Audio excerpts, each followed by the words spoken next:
If someone shared this video with you, or if you found this video in your save files and pulled it up, it's because you are experiencing anger right now, and we're going to help you bring this anger under control at this very moment. Let's start with breathing. Take a deep breath and slowly let it out. Deep breath in. Slowly let it out.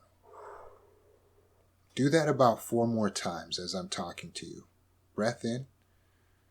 Breathing is very important because it allows you to connect to the faculties that your mind is able to control, that you, the conscious self, are able to control.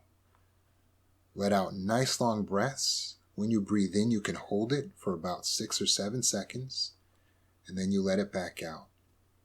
You're reconnecting with your body, and you're recognizing that you, as the conscious self, are in control of your body. Now let's do a separation. Take your body in your mind's eye and picture it to stand over to your right. And then picture yourself standing here from your vantage point, and then take your mind out of your body. You might picture your brain or some images that represent your thoughts. You're going to set that to the left. And now observe your body here, your mind here. Who's in control? You're in control. The central person, you, the conscious self. You are a being of pure energy, pure power. You have insight, intelligence, wisdom. You have compassion, ethics, morals. You are the superior self. You are the higher self. You are in charge and you are in control of the body. The body will move automatically only if you are not thinking about it. Then the subconscious mind, this guy over here, controls the body when you're not thinking about it. But this mind is your personal assistant. The mind is not supposed to run the show. But the mind is very quick to react. It reacts within 1/12 of a second. The mind is a very wonderful supercomputer, and it's got all your thoughts and everything running for you. And so now you're feeling the emotions, but the mind is actually what runs your emotions on an automatic program. Right? So it gives you, according to whatever the thoughts are, it produces chemicals, and you're feeling a flood of adrenaline and cortisol that's making you feel so angry right now. But when you focus and you realize that you're in control, there's nothing anyone else can say to you that can make you angry. Right? They can't actually make you mad. You are in control of your actions. They can't make you do anything because you control the body. You are in control of your mind. They can simply give you information, but everything they're saying that's so upsetting and so triggering, all those triggers is just data. It's just data. It's just information. So just look at all of those things that they're saying to you. Look at it like pure information that you would just load into a computer, like you would download it or upload it. It's just data, just information. You don't have to respond. You can just be completely still, completely silent, unresponsive. And when you do that, you control the body and you give yourself time to react in the conscious self, the higher self. The higher self takes longer to come online, maybe about 7 seconds, 5 to 7 seconds to boot up. So you give yourself time when someone's making you angry or saying something that makes you feel like they're making you angry, it feels like they're triggering you. Stop and pause your body. Just put your body on a 7-second pause before you respond. Because we don't want to react. We want to respond. And so we go 1, 2, 3, 4, 5, 6, 7. And you become the observer of everything. You're observing your body. You're observing their behavior. You're observing what they're saying, what their tone is. You're analyzing. You're using critical thinking. What is their side of the argument? Why are they feeling this way? Why are they saying these things? Right? You're the observer. Allow the higher self to come into the picture, because she or he is going to make all the best decisions. When you don't allow your body to react, then you don't do something you regret. You stay in control of your body. No one is controlling you. No one can control your body. Your reactions, where you put your hands, what you do, you, the conscious self, stay in control.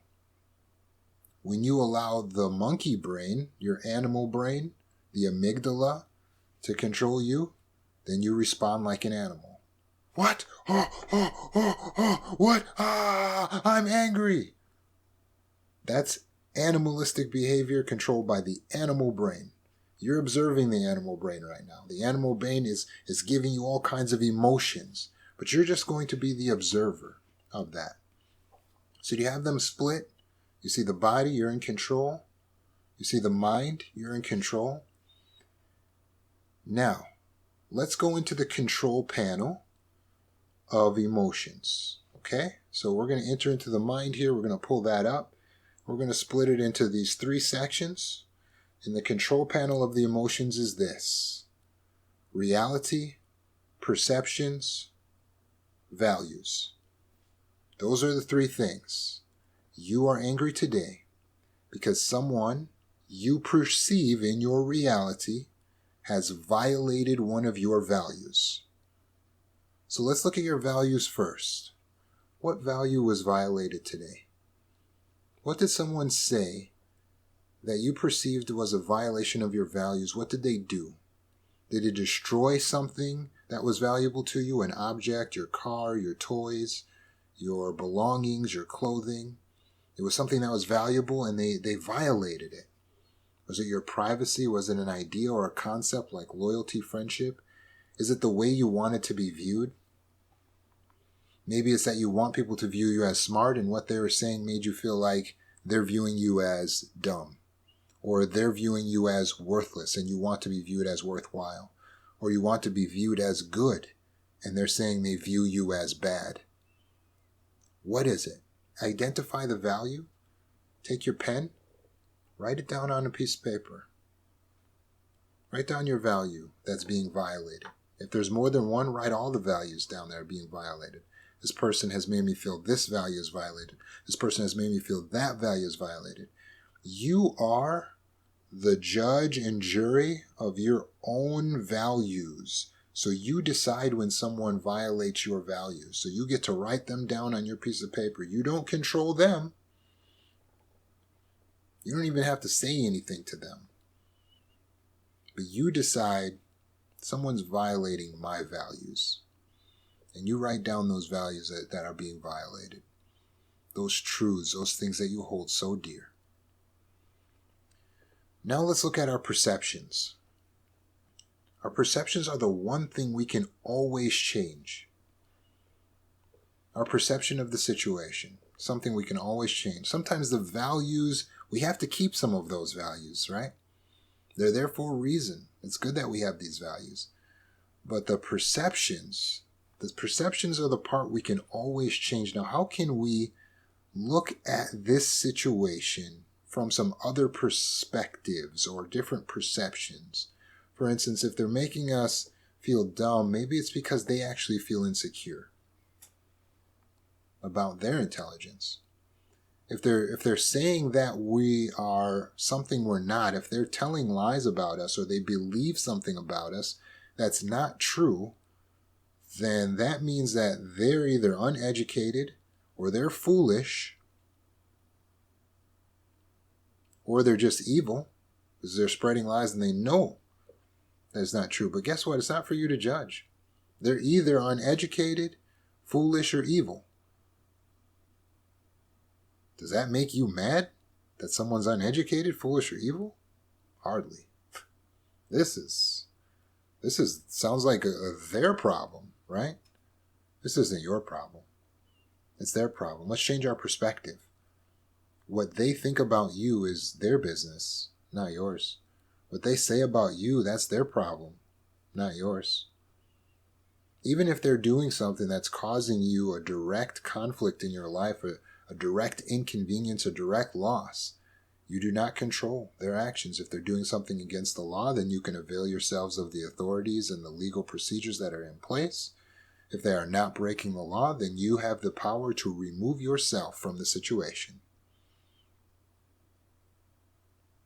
If you want to stay in the situation, then you have the power to control your actions and decide that you will not react and you will wait until you can respond calmly in your highest self. Allow your intelligence, your wisdom, your power, your compassion, and your ethics to come on board so that you're in the highest self, the highest version of you.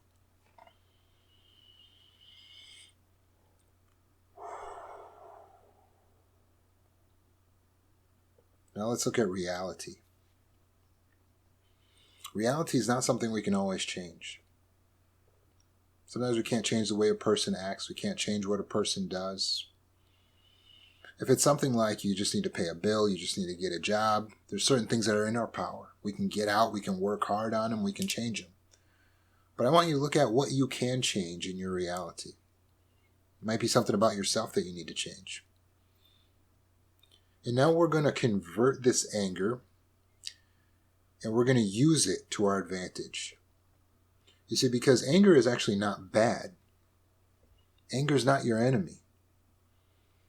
Anger is disordered if we allow it to be built up, and we're burying it and burying it and burying the anger and holding it back and suppressing it, and then it just blows up. That's disordered anger. A lot of times anger is a cover for a deeper, more vulnerable emotion that we don't want to show. Think about what deeper, more vulnerable emotion you might really be feeling. Maybe embarrassment, maybe fear, anxiety, maybe sadness, very deep sadness at what someone's saying, very deep shame. And you don't want those very painful, vulnerable emotions to be stirred up. And so you cover it with anger, but really what it is making you profoundly sad. It's almost unbearable to you how sad what they're saying is making you. So recognize that the anger, it's a front. The anger is a fronting emotion. Really, you feel sad. It's superior to cry than it is to destroy, to get violent. It's actually, it has a more profound emotional effect on the people in our lives, especially those whom we have authority over, just to let a tear fall rather than to tear down the entire house.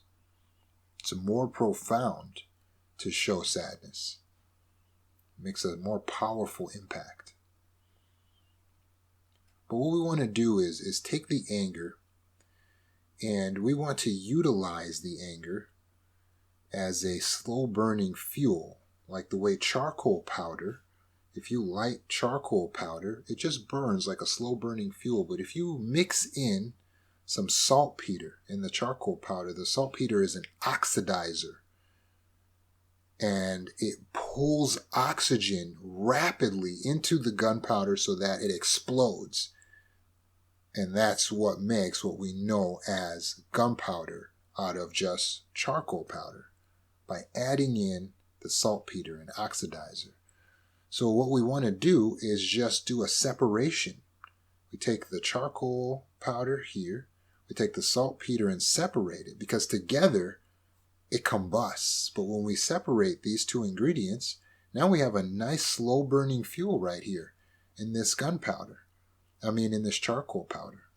And likewise, when we take our anger and we combine it with the animal brain and our having control over our bodily functions, woof, explodes. When we separate the emotion from our faculties, we separate the emotion from the thoughts and the body.